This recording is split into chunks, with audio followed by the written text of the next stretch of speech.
come to the bold analysis. Morana Kebaso, the activist, announced his intention to vie for presidency.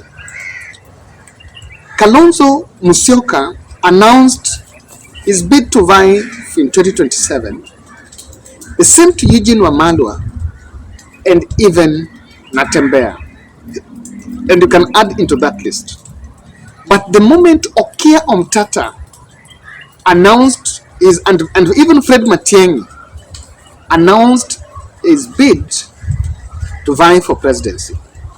But the moment Okia Omtata formed an exploratory committee to look into his viability or his possibility of him vying for presidency, the state machinery has descended on Okia Omtata, and of course is being persuaded to drop his decision to vie for presidency.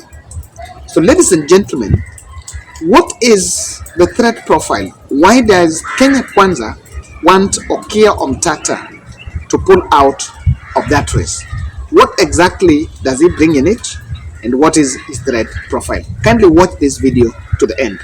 Let me start first by updating you on the progress of our project in Watamu.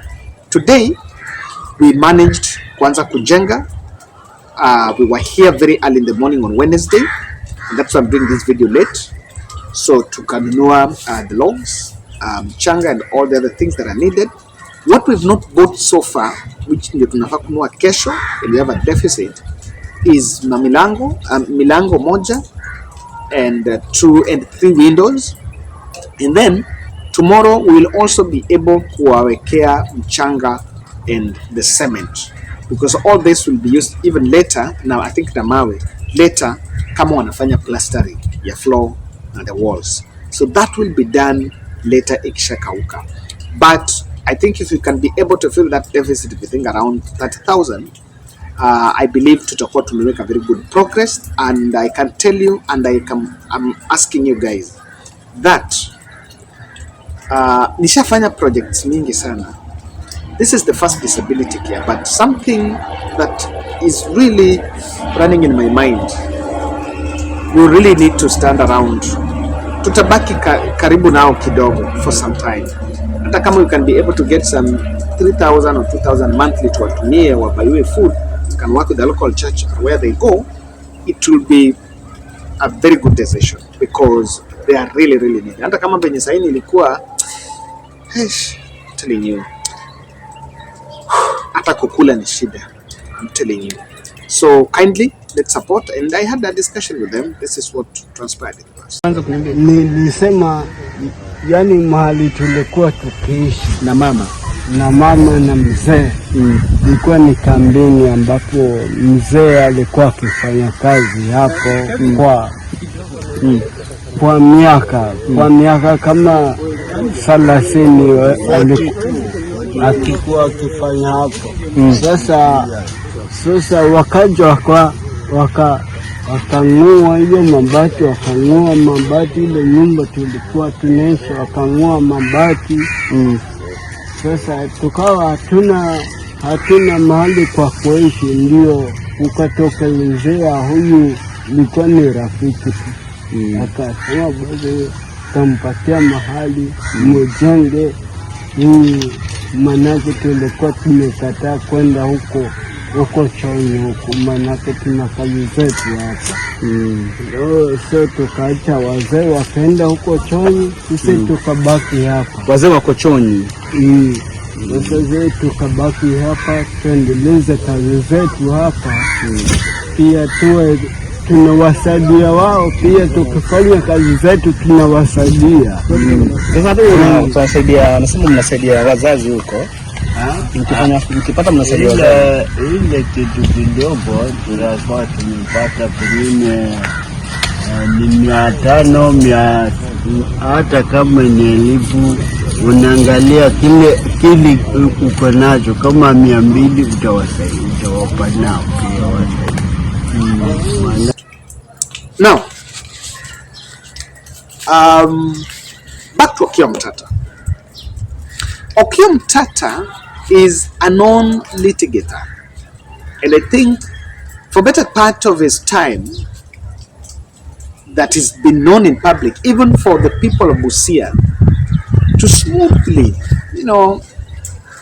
elect him on a little known independent. I think he's even an independent candidate already. If he has a party, then he has a very small party. He was not elected from a mainstream party, from a county that is 80% ODM. Busia, by the way, ask if you check ODM records, Sifuna will tell you that ODM has a huge following in Busia than even in Siaya and Kilifi. Not even better than that Homa Bay and Bigori and Kisumu. So he's a litigator that has come from the courts to the Senate and is now telling the country that let's come, you reason together. There is an AI video that was released. It was done sometime, I think some few days ago. I want us to look at that video because it really explains the candidature of Block Omtata. Today, we're discussing the potential for Busia Senator Block Omtata to win the 2027 Kenyan presidential election. Here's why he might just make history.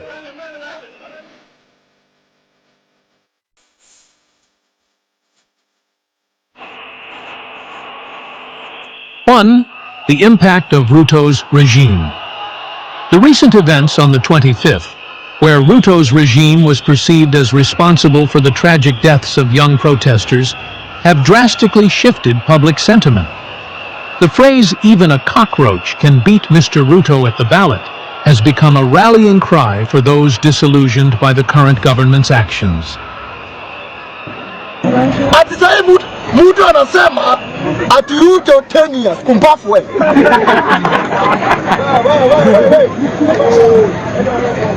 Mkenya nilisema hapa, Mkenya ni mtu wa kusahau. Ati umesahau zile vitu Ruto alikuwa anafanya nini? Ati tena panua mdomo ati Ruto mulela kumbafu wewe. This has not only increased sympathy for Omtata, but also highlighted the need for a leader who prioritizes human rights and youth welfare. And I stand here to look at whether this House has complied with the Constitution. 2. Legal and political experience. 150. His legal background and involvement in numerous high-profile cases challenging government actions have given him a unique credibility. His legal battles against the IEBC and other state agencies have painted him as a defender of democracy. This experience could resonate with voters looking for someone who truly understands the intricacies of governance and can navigate the legal landscape of Kenyan politics. 3. Grassroots support and public perception. Block Omtata has become a household name, not just in Busia, but across Kenya. His reputation as a staunch advocate for constitutional rights and transparency has won him widespread support. His past electoral success in Busia, where he ran on a platform of integrity and justice, could be a blueprint for a national campaign. He's seen as a man of the people, not beholden to any political dynasty or corporate interest.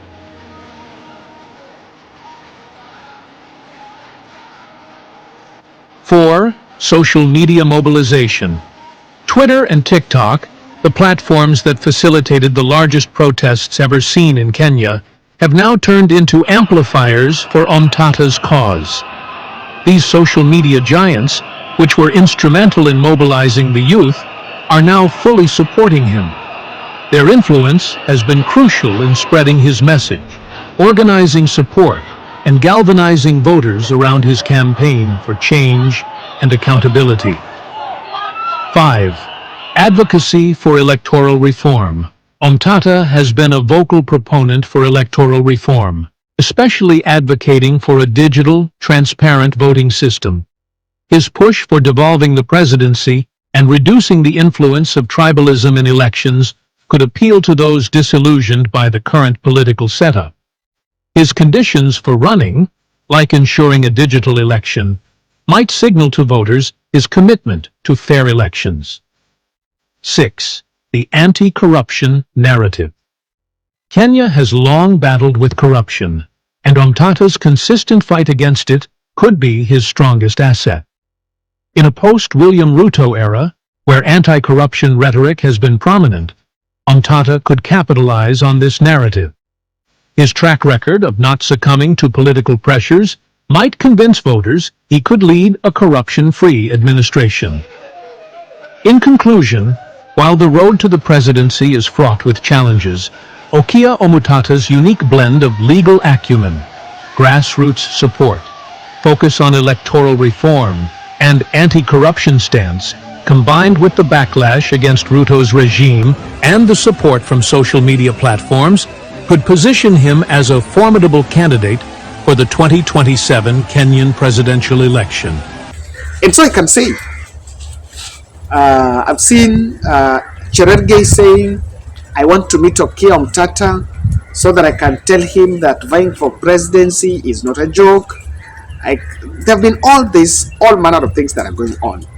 You need to understand that in that committee, after that Gen Z protest, there is something that the political giants were making, because the Gen Zs threatened their constituency.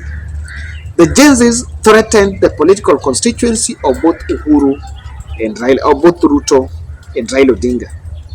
So ODM decided to take Kasmuel as their national youth league leader. I am fully convinced that Kasmuel will not make a cut in ODM. I can bet my ancestral land. ODM cannot give Kasmuel a ticket to vie even for an MCA anyway. ODM is there is a way ODM operates, so different from what maybe is in public. Then Morara Kebaso has decided is going all the way to the wire. The Sam Masitarus went abroad. Hanifa, if you can see, Nani went back to his business. Some fellows went back to the fellow who sells cars went back to his business. Those are the fellows that were so vocal about it. Hanifa and Boniface Mwangi still remaining in the corridors. I think they're the ones that are still remaining in the shell of that movement. So, when during that Gen Z protest, it is the time that the young people were then acknowledging that it is the time to think of who can take the mantle. And that is why, and that is how Okia Omtata's name was actually brought about. So what William Ruto sees in Okia Omtata are just some 4 issues I want us to highlight. There is a strong feeling that Okia Omtata has been litigating, and some of those high-profile litigation cases has been touching on corruption, on governance issues, and he has a very close relationship with the civil society organizations. With his network in the civil society organizations, the government understands that American oligarchs who may be falling out with the president are trying to locate another candidate. And that is normally a risk. That is a very big danger for the president, because he understands that politicians who have money locally here, they know how much is Omtata worth. They know. But with the foreign infiltration in Omtata, or rather the foreign backing that Omtata can get in the civil society organizations, it is really going to counter their tool that they use, which is the use of money. Secondly, Omtata comes from that civil society space. That civil society nowadays, I think during the Ruto regime, have been so vocal telling the president on the things that the president are getting wrong, especially on human rights and the governance issues. So these issues that are being raised now are issues that even people in that sector look at them and say, okay, this is right, this is wrong. And with that, if the civil society can coalesce around Okia Omtata, they might not be able to produce Okia Omtata presidency, but it will fuel the rebellion against. It will actually fuel the rebellion against the president. The other issue is this. I'm very sure that there is anti-Ruto coalition in the offing, bringing everyone in that umbrella with one objective, lazima tutoe Ruto in power. Now when you have the faces of Okia Omtata in that, Okia Omtata is coming at a time when Jimmy Wanjigi is quiet, and William Ruto and the state sees Omtata as a second, as a reincarnation of Wanjigi, and Wanjigi have been a political operative in the spanner. How about if it is part of the political play as to get a candidate? Probably might not even vie. But if he supports a candidate after making a big campaign, probably he would actually sanitize that candidate. Lastly, there is something that Okia Omtata brings in the ballot, and that is something that William Ruto will not wish: the scorecard. With Omtata on it, William Ruto accountability on human rights, on governance, he cannot escape. And I really believe that is the reason why they are really descending on the Busia senator to make a U-turn and drop from the race. Thank you.